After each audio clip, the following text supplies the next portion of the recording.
napiling Halloween costume ng Gonzaga family para sa kanilang Halloween 2023. Bago ang lahat, huwag niyong kalimutang mag-subscribe at pindutin ang notification bell para maging updated sa ating mga susunod na videos.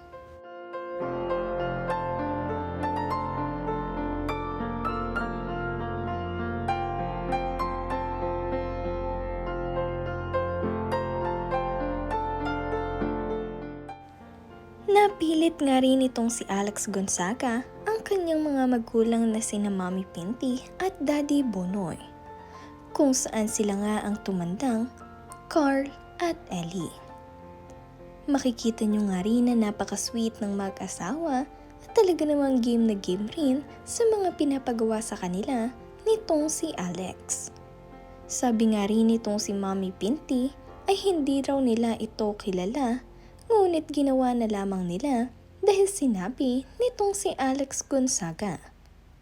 Kasama nga rin nila sa kanilang Halloween costume ang kanilang uncle na si Jojo, kung saan ganap na magganap nga rin ang kanyang pagiging Russell.